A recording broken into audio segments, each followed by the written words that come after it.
Nicole, you look amazing. You look stunning. Really? Yeah. Tell me more. Your shoulders don't look broad. Oh my god. Because I said that once, and I know that Nicole is gonna like. It's not a lie. Should we just get into it? Okay. Should we just tell the story? Okay, we'll tell one story. Let's dive right in. So Nate, me, and Liv, we were just, out for drinks, as the girls do, and I got a anonymous DM with a photo being like, "Hey babe, super embarrassing, this is you." And I'm like, that's not me. We're kind of laughing. Nate goes, I'm showing Nate, showing Liv, being like, "Oh my god, crazy, this isn't me." Nate goes, "Oh my god, no way that's you. Look at those broad shoulders." Liv goes, "No way that's you. Look at those ratchet extensions." And I'm like, yeah, it could never be me. Like, don't have broad shoulders. My extensions definitely aren't ratchet. Anyway, I'm like looking deeper at the photo. I kind of can't let it go because, obviously 2 seconds later it hits me like it's fucking me. Nicole's like, it's me. Nicole's sitting there and she's like, everyone's just like, "Oh my god, yeah, that could like obviously look at that. That's not your hair, not your shoulders. This is like why. Oh, it's me. Yeah, guys, it's me." I had to dig deep into the archives to kind of retract that memory, but it came up, and it came with some new baggage. Now I know Nate thinks my shoulders are broad, and Liv thinks, well, I took my extensions out, so that's not a problem anymore. Now I just have to just wait for Nate. No, I just need to hit the gym. Sends me into the sun. Too good. Like Icarus. Anyway. Like Icarus. Like Icarus. Melt away. Crumble. Has me melting. Crumble like wax. Anyway, I want to tell you, I'm so glad you got a pedicure for the occasion. Last time I didn't have my pedicure done for the last time we practiced. I was just trying to vibe. I was simply vibing. And Nicole was like, "So glad you got a pedicure for the occasion." In my totally defense, unwarranted. In my defense. I came with good vibes only. In my defense, shit was pretty graphic. And your foot was resting in my hand as it used I used to be an athlete. My nails are warped for life. Understood. They are. Hey, no judgment. Because what you don't bring in foot terms, you bring facially. I have a good personality. To me, yeah. And you're funny. And you're witty. And I love everything you have to say. Okay, you can put that at the beginning. I love how your mind works. I just want to pick your brain. Yeah. I just want to get inside of your I feel like brain. you're going sarcastic and I'm going genuine, and that's kind of hurtful, right? Just mimicking every guy that we've ever met. Because I'm sitting here telling you I'm in love with you, and you're sitting here telling me nothing. Could not be further capable from love. Stop looking at the camera. It's not there. I'm looking at the GoPro. There's only love. Smooth brain. Smooth brain, no thoughts. Smooth brain, not even vibes. Just happy. Speaking of smooth brain, no thoughts, we should answer some questions. Should we just dive right into it? I think. Oh my god, we're getting a thumbs up. That's a good sign. We're getting a thumbs up from our producer. From our really hot, sexy, single producer, David. He's so single. Time. And downtown Toronto, he's available. He can meet you anywhere. He's very respectful. Meet you anywhere. And I think his body count is sub 10, so you're special. It's going to delete all this. He's going to be like... David doing a voiceover. It's minimum 300. We're like, where'd that voice come from? He's like, it's 30. It's 35. I'm 35. And they're all women. They're all hot women. And they're all minimum 6s. Without my glasses. There are a couple 5s in there. Look, I don't know. People get lonely. Okay, so do you want to... You start first. They belong to your account. Avon lady? You the Avon lady of Tumblr questions? I'm the Avon lady. Just bring them. Should we start with the one where it's do how you guys met? Just so people get a little taste? Yes. A little sample of what our dynamic? Yes. Okay, so basically we didn't really do that much planning for this. We just kind of went through my Tumblr and picked some questions. And we thought a good way to start would be the question where it was do a best friend tag. Cute. I don't necessarily per se know what that entails. I'm just going to jump into how we met. I haven't seen a tag on YouTube in forever. Yeah. We should have studied, but let's just do it. But it's too late now. That's all right. Cameras are on, mics are on. It's too late. Let's get into it. How You did go we first. How did we meet? We met at work. We did meet at We work. met. We met on Hinge. We met on dating app that's meant to be deleted. Hinge. It is what it is. No, we met at work. You pulled up late, chaotic. I was sitting in the makeup chair, just like waiting. Did I pull up chaotic? I was. Mm-mm. You pulled up chaotic. This is with your false. little suitcase. This is false. I was already there. Nicole was no, late. No, you were late. You were late. You had your long dark hair. You were wearing your cargo pants and your slutty little bodysuit. That was your uniform. I can say of that. summer 18. I could say that was true. Yeah. You'd be like, I remember. Remember 3 years ago how hard you tried? But yeah, you pulled up, and then we bonded over Twitter. No, we didn't. No? So this is beyond me. I don't actually know what we bonded over. Okay. I don't know. The vibes were right. They were right. I just knew there wasn't something there. I just knew. I knew something. She wasn't there all there. There was no thoughts, just vibes. So we were going to find common space pretty quickly. She entered the room, all calm shattered. I was like, that's it. That's it. Betrothed. A kindred spirit. A kindred spirit. Okay, cool. So now that that's established, and I think that was really clearly answered, and people will take something positive away from that. No, there has to be more to like a best friend tag. Okay. So where you met, first thoughts. Okay, I'll say first thoughts. Oh, yeah. You were like, I don't. I just mean like you were just like, oh, I hate this. I hate this like term. You were just like easy to get along with. Oh, like vanilla ice cream. You're palatable. No, you were just like funny. Yeah. You could tell you had like some skeletons. That's why I liked it. I was like, there's some shit in there. Yeah. I think when we met, I had just started dating. Ex number 2. Yes. Yeah. And I think I was being really mean to another girl on set because she made me insecure about ex number 2. I remember that. I was there. Yeah. Anyway, I was childish back then. I've grown up since. I'm trying to remember. And on top of that too, there was, I guess in context of the best friend tag, I don't actually know how we became friends. I just don't.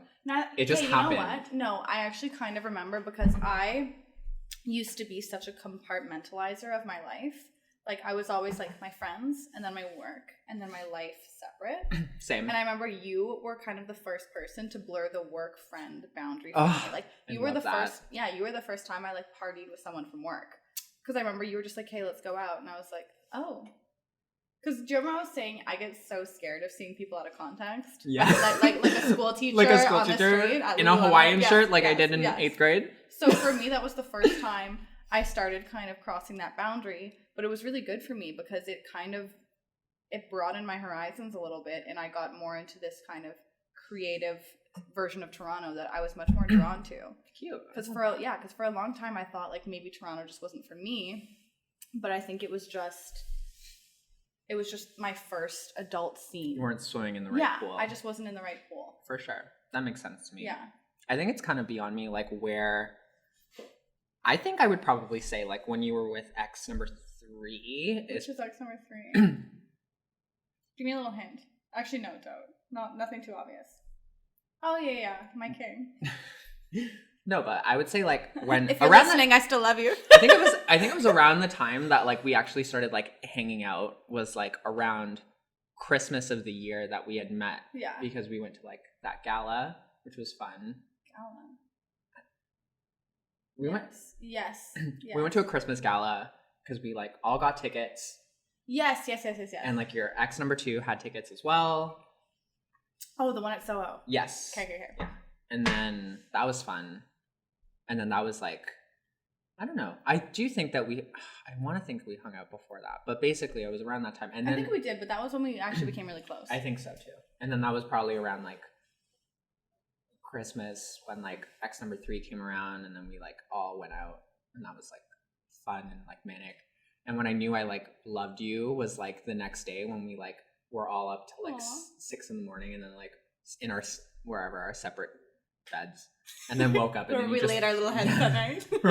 Wherever we laid our heads. Oh my god, that was a dark day for me. Yes. was like 2 years ago. That was 2018. It was right before you arrived. No, I was there. You might have been, but on the other side. Yeah, I think. on the other side. You were there shooting that other model. Yeah, and you came in super drunk. I came in hammered. Yeah, I remember that. I will to this day, and I'll say it to her face. I to this day blame for my vomit because Wait, she was there too? She would that day. Oh, okay. We have to leave the names out. Poor thing. Leave it out. Okay, edit that shit out. Love you. But she was like, just drink coffee, and I was like, no. I'm telling you right now, my stomach can't even handle water. Like anything I put in is coming right back up. She's like, I swear to God, I've been here a million times. Just drink coffee. I drink the coffee, immediately back up. And luckily Zen was a legend and just like held my hair back and typed in the skew with the other hand. Fucking beauty. What a beauty. Fucking legend for that. Absolute Everyone else legend. Was like, and I'm like, hey, you're not helping. I wasn't even around. I was on the other side of it, and I was like hearing that it was happening, and I was like, oh, I can't believe I'm missing this. Yeah. Would love for it to be under my belt. Yeah. Would love to hold it against her later. I was kind of waiting. I was wondering if I would kind of be in trouble for that, because obviously we fuck around on the set and everyone's friends, but I was wondering if I took it too far. And I didn't. Bitch was invited back next day. My hold was confirmed. And that's when I learned I could get away with anything. And so I did. And that's what primed me for the life I live now. A life with no consequences. Oh, God. I'm just joking. I think I'm just joking. For legal purposes, I'm just kidding. Please hire us. Okay. But I think that was probably it. That was around the time that we all like became friends. Yeah, I think that's when everyone got really close. Also, I think around the time, right around your Sephora campaign. Yeah, and that was also around the time that like I realized that Nicole's one of the very few people who makes me laugh and cry. That doesn't happen anymore. I've been calcified by the traumas of life, so like you're still soft, baby. I'm still soft. You're still soft. I just don't laugh as much anymore. So yeah. It's more special now.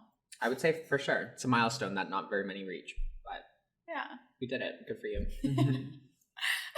My little snowflake. Oh my God, you're my little snowflake. I also, just while we're on the topic of soft, I have already said this to Nate when we did our rehearsal. But in one of my favorite books that I just finished rereading, there's a quote where it's like, I just want someone who I can talk to as if I'm just talking to myself. Oh. And I always told Nate, she's my person for that. Like, you and Julia Berry, I feel like I can mention that name. Wish you could fucking sue me. You and my sister are the two people I can come to with anything. Same. Like my darkest thought that I could never articulate or vocalize, my darkest thought I can bring to you, and I know there's no judgment, and I know you'll help me unpack it. Same. With nothing but support and constructive criticism. Oh, 100%. So. I think like when I bring stuff to you, I'm like, I think everyone has to go through so many friends in their life that like they're afraid to tell them something, knowing that every decision you make in life is quite tentative. So like if I make a decision and then later I'm like, okay, you know what? I think I'm going to revisit this, or I think I'm going to like unpack this again. Like a lot of people think like, oh, I thought you decided to move on from that. Like, why are you bringing this up? But like, I think like bringing things to Nicole, she like immediately just like doesn't judge you. And she's just like, yep, for sure. Go back to it if you need to. Like, would never judge. I think we just respect each other's opinions and each other's processes enough to not question them and just kind of be there as a resource, as a second pair of eyes. I like always need a second opinion from you. Thing. And I do think we, in a very honest way, never judge each other and can just sit here and... Because I think everyone has dark thoughts sometimes. And sometimes people try to bury them, suppress them. And I think what's really beneficial of our friendship is that we can put them out there and know it's not reflective of our character.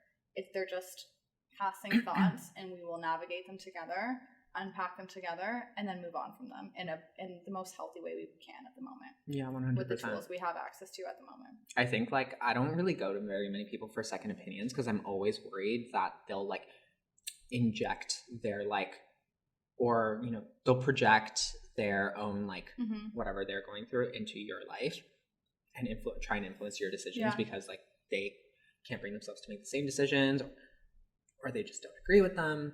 But I always feel like every time I ask for a second opinion, it is like the most objective thing. Like, and I make sure that like, it's not that I'm just like word of the day. Like I'm not like malleable with like opinions. Like I can just take anything. I'm very like,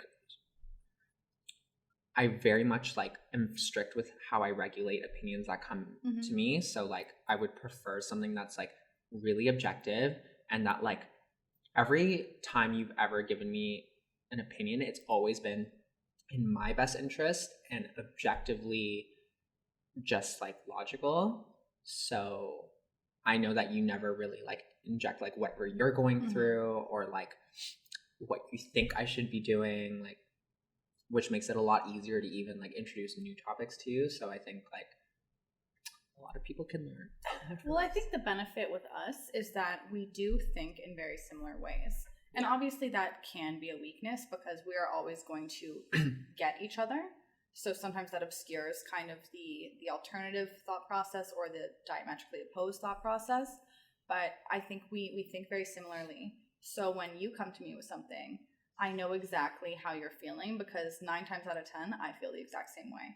I don't think that you enable me though, which is no, good. No, I don't think so. Yeah, either. and I don't think I really enable you either because I like am quite honest with you when I'm like, that's like for sure. I'll just tell you like that's problematic. Even if I'm laughing, like we all know like there's it's not a secret. I think what we both bring is we both know. Like we both know when we're being problematic. We both know when we're doing something that's not necessarily 100% correct. So by the time we bring it up, we're already aware. So we don't need the other person to tell us like, hey, you're not considering XYZ. We just need someone to listen and someone to help us arrive at the conclusion we will arrive at regardless.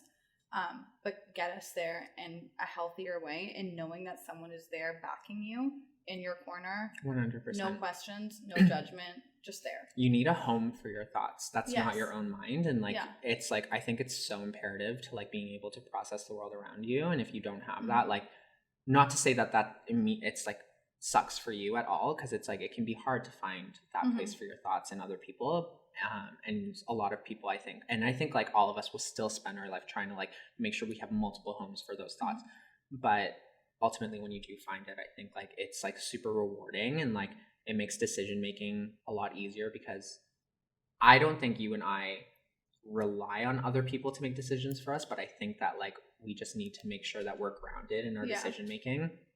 And like I think it's a very human thing to like reach out to outsource. You need to outsource for grounding. Well, I think the issue is when you try to process things entirely on your own and the only matrix for your thoughts is your own mind, things have no scale. They have no scope because in your mind, in your brain, things take up all the space that exists. So it's very easy to trick yourself to thinking that these issues are insurmountable, that they're massive, that they're infinite. It's once you take them, you take these hypotheticals and you very literally make them real by speaking them. Yeah. By, if you have a journal, by writing them, by speaking them to a friend, then you acknowledge and you realize with this much broader world that they're not as massive and as infinite as you think. They're manageable. And you have the tools and you have the resources to navigate them. Whereas in your head, sometimes tricks go on, you know? Yeah, 100%. Okay, we're getting a signal. Okay. Wrap it up. Okay, I think maybe we should jump to that question that we kind of practiced already. Which one? The thoughts on call her daddy. Oh, pause. We got a question. We got a caller. Ladies and gentlemen, we have a caller. Okay. Hey guys, it's Liv. I just wanted to send in a debate question and ask you guys if you will be getting the vaccine. If so, why? Ooh. If not, why not? Oh, Liv wants to talk about vaccines. You're just spending a lot of time in LA. She looks so pretty and glowy. She looks stunning. You can tell she's enjoying herself. Beautiful queen. She's thriving out there. Love her. Well, I think this is going to be a really quick one. I think it's a quick question. Get the fucking vaccine. Just get it. Please, just get the vaccine. Like, anti-vaxxers, I think, are pretty funny until we realize they have the biological weapons to destroy all of us. So, please, just don't scare yourself about government control. I promise you, they're already controlling Exactly. you. If they want this is to, exactly what I Apple feel. owns all your shit. They've got your notes. They've got every little fucking message you never sent your ex. They've got it. They've got it. I think like the most like Just the most telling thing that like came up in the whole like worldwide discussion of like vaccines, even honestly, even before this specific vaccine, like anti-vaxxers love to ride this microchip type. We're already microchipped. It's you already have a phone. You already have GPS. You have GPS in your car. Your name, your address is already filed somewhere. Like the censuses we take, your SIN number, your passport. There's ways to track you that are not exclusive to the vaccine. And what is exclusive to the vaccine is everyone's very literal, very urgent health. So yeah, I understand. I do understand foreign objects and foreign substances in your body is scary. I'm not downplaying that. I'm not belittling that. I'm just saying that there are things so much bigger. And we are not going to be able to get past this. And we're not going to be able to get to that new normal, that new happy normal, until people all consider that we do have to make these little concessions to the wider public good. We need to get the vaccine. No one wants to be the first. I don't want to be the first. Of course. I also think it's so silly to think that this is the first vaccine ever. Like there are so many vaccines that we have accepted. There's so many other vaccines that we've taken. Well, at my school, you got suspended if you didn't get the vaccine. 100%. It's been mandated in so many other situations. Like at this point, all I'm saying is basically like just nothing is new. Yeah. Nothing is new. And if you think that there's like a massive change, it would have happened a long time ago. And I totally understand. Like I'm not the most comfortable with legal paternalism all the time either. I want to know I am the arbiter of what's my best good. But think about like every day you get in your car and you put on your seatbelt, because if you don't put your seatbelt on, you're going to get a ticket. It's just for everyone's safety. 100%. Like it just is. 100%. You know? And I think like at this point, like, oh, I don't even know what I was going to say. I was going to get into another discussion, but I don't feel like it right now. Yeah. We'll just keep that one in our back save that. pocket. We'll keep it in our back pocket. Perfect. But basically, like, 100%. Let's just establish we are incredibly pro-vaccine here. Please get the vaccines. Please vaccinate your children. Yes. You have no reason not to. And if you think you do, I really deeply implore you to do the research, because every study that was anti-vaccine or connected vaccines to some sort of disability has been debunked. It has been debunked thoroughly. So I'm begging you. I have so many words about like people who are anti-vaxxers solely for the reason that they think it induces a disability. Like, why would you?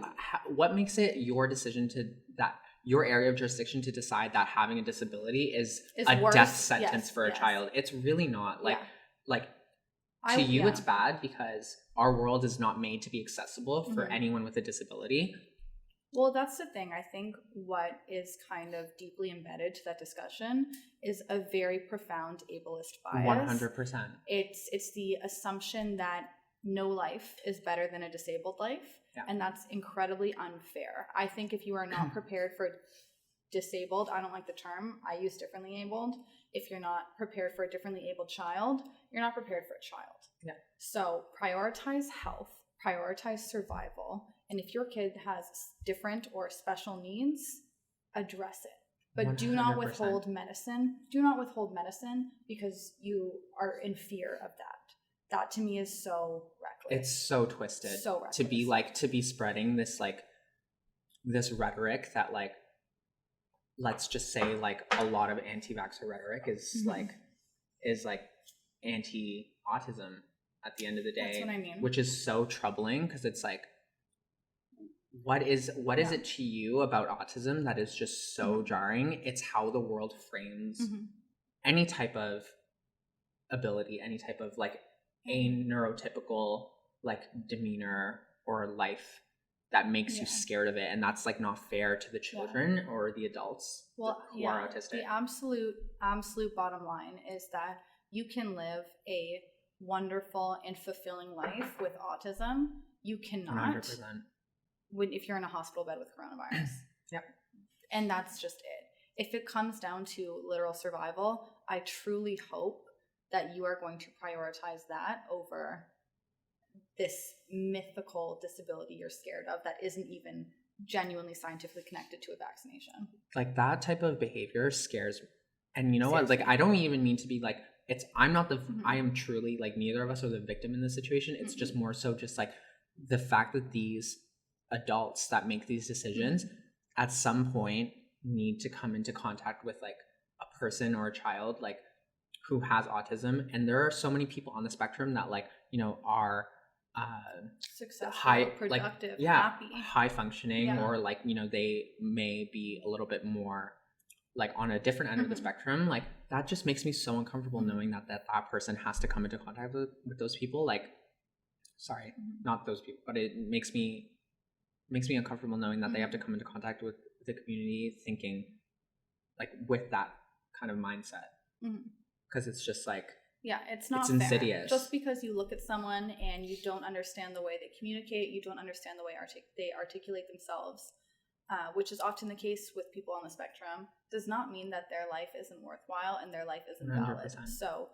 I do think it's important to acknowledge that a lot of anti-vaccination, like you said, is so deeply intertwined with this stigma around certain different abilities. So that's a lot to unpack, you know? And I think a lot of people think they're trying to protect their child, but really they are insulating themselves from a life they're not prepared for. And like, just at the end of that, like, what are you scared of? You're scared of the world that doesn't accommodate. Yes, your child. Child. So why are you shaping your child, or the world that will not accommodate, instead of adjusting the world to accommodate your child? 100%. You know, yeah. I think it's an accessibility issue that Yes. a lot of people, like, their clouded judgment doesn't help them understand, to see like stigmas are all around. And like, obviously I will judge you if you like love to perpetuate a stigma, especially vehemently, but like but at the end of the day, it's like, look at the world and how it frames this community to you. Well, one thing I will say, and it's going to come off harsh, but it's something I've arrived at through a lot of thought, through a lot of development, is that if you are not ready, if you're not prepared to love a special needs child unconditionally, you're not prepared for a child. Oh, not at all. Period. You don't. That's it. You do not deserve you don't a child. deserve a period. child. And I know that sounds harsh, but it's because I am very passionate and very protective over children. Like 100%. They don't ask to be born. So if you're not ready to love them, no matter what, you're not ready for Children them. enter your life with like absolutely no judgment. Yes, they are a blank slate. Okay, like, next question. Oh. Move on before we start crying. Okay.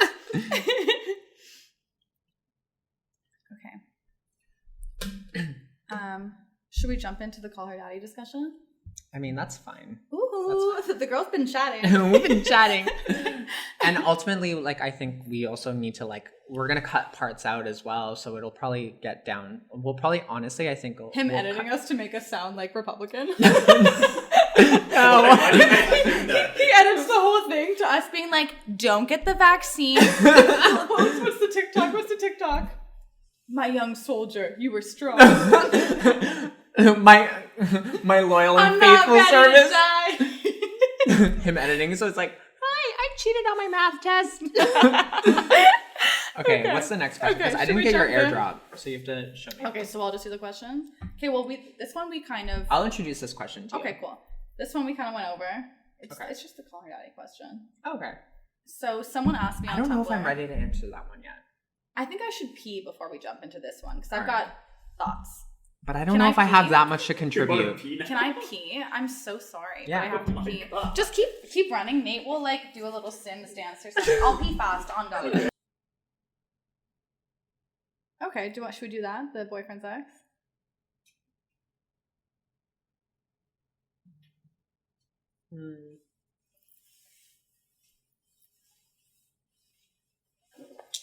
There's like the first year question, but these might all be too safe for you. I feel like you want to get into, let's just do that one then. Okay, you want to just do Yeah, it? yeah, Okay, yeah. cool. We can get into it. We can always readdress it too if we don't love what we said. Not a big deal.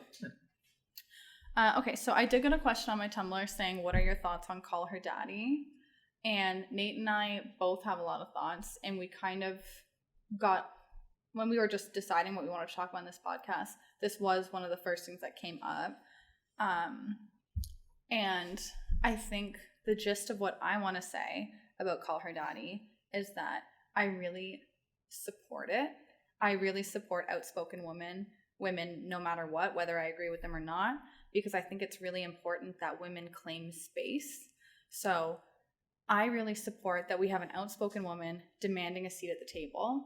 100%. I will say, the way they speak, the way they operate, I think that interpretation of feminism is the interpretation of feminism that wants to be like men, that wants the same freedoms, that wants the same entitlement, that wants to be, to me, as badly behaved as men. And to me, that's not my interpretation of feminism.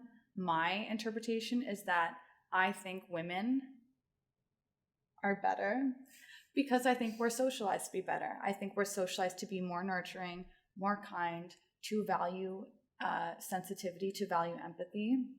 And that's the kind of gender equality I want to celebrate and I want to advocate for. I don't want the freedom to be as shitty as men. I don't. I want all of us to be better. So that's where with Call Her Daddy, I have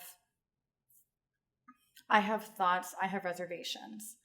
And I think I probably would have been very, very drawn to it when I was 17 or 18, when I was younger, less experienced, and I just wanted to be able to do whatever I wanted like a man. And now I've kind of learned, I've grown up a little bit, that I don't want to be hard. I don't want to be manipulative.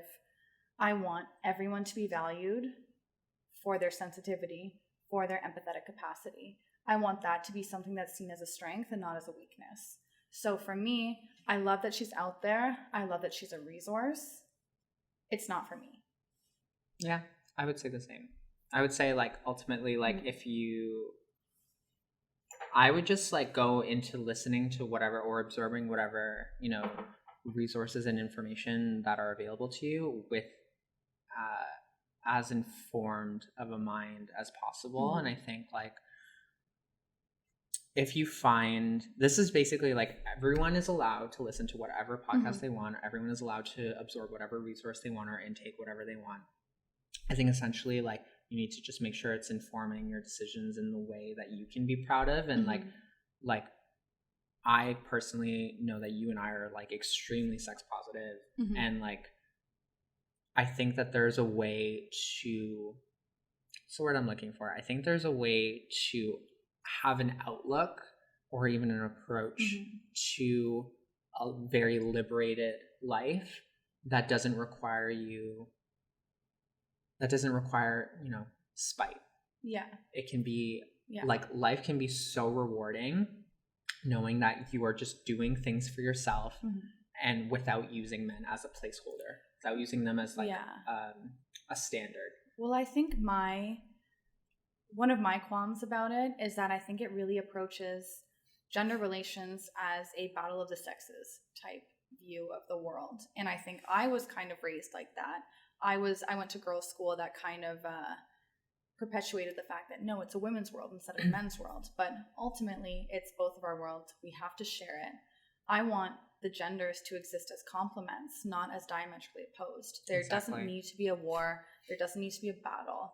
I think people should prioritize listening. They should prioritize compatibility. And, like, one thing Nate and I talked about is that all these ideologies you're exposed to and all these different approaches to life, you're going to try them all on like shoes, you know, and you're going to try them on, see if they fit, see if they're comfortable, see if you can walk around the world in them and feel good about it. And if you don't, you can try on a different type. I tried that iteration of feminism, that men and women are the same. We're going to be as vulgar, as crass, as outspoken as men. And I tried it on. I walked around in it for a little bit, and ultimately it wasn't for me. Yeah, same. So honestly, that's kind of one of the reasons we wanted to sit down and talk, because we want a space that really prioritizes being open and being honest and being kind to yourself and being kind to other people. Because I think that sometimes we can be very harsh on ourselves, and that's something we are trying to unlearn. So we kind of want a space that's not an opponent to call her daddy. No one's opposed. Like there's enough room for all of us to thrive, for all of us to succeed. We want just a space that exists kind of tangentially, kind of like adjacent to it. So a space that is not necessarily, again, an alternative. It's just there. It's a little different. And you can go back and forth. You can even be happy in both of them. You can take intake from both resources and like find a happy median that like rewards you in whatever way you need to. You can take pieces from me. You can take pieces from Nate. You can take pieces from Call Her Daddy. And all those pieces can be used to construct a place that you feel at home in. Because that's something I've always said with language and with whatever you are consuming, is the things you say, the things you speak. And I think this is partially because I'm a literature student, and I think of language and books and podcasts and movies as structures. So when you're taking pieces, you're building a structure. And ultimately, are you building a structure that you feel safe in? Are you building a structure that is a home? Or are you building something that's kind of a constraint? You know? Are you building something that you feel safe in, that's a home for you, that would be hypothetically a safe, wonderful space for your daughters, for your children? So just, again, that all sounds very heavy. It's just more foresight oriented. I think it's just about being a conscientious consumer. Yeah. You know, when you're listening, just be aware that what you're listening to shapes your thoughts, and your thoughts shape your reality, because you are the architect of your own reality. You are the builder of the space, your head, that you have to live in. So when you're listening to things, just make sure those are things that are positive for you and are helping you get to a place where you are at home in your own mind, you're safe in your own mind. And your mind is a place that is kind to your body, your soul, your heart. 100%. I think if we edit this, I just like, how can we, I worry that like that could be like misconstrued as like we're like slandering their podcast. Well, I want to be super, super clear. Like, I have listened to it and enjoyed it. Yeah. I just am not going to take advice from it, you know? Yeah. So I don't ever want people be like, oh yeah, they don't fuck with Call Her Daddy. I do. Yeah. I just don't take advice from it. Yeah. I think that girl's a natural born entertainer, natural born storyteller.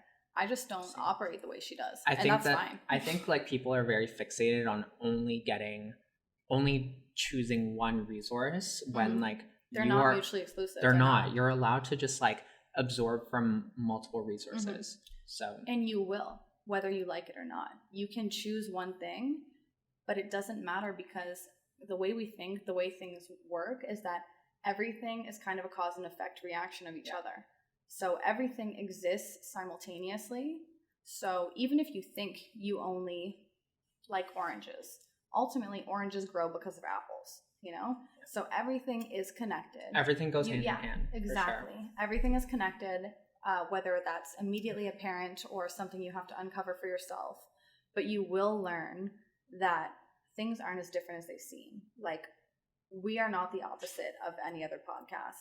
We are two sides of the same coin, because we are all just people. Yeah. Just trying to cope, actually. Just trying to cope. Just trying to cope. Yeah, I agree. I had one more thing and then now I forgot it. Well, why don't I refill us and you just unpack. Rethink? Oh, yeah. He actually wants us to shut the fuck up. So I guess that's what we about to do. All right, so we're done. Apparently. Wait, we're done? All right, let's wrap it up, big dog. Let's wrap it up. All right. All right. See you later. Ooh, fuck. Oh, fuck. Let me just adjust my bag. That's a banging.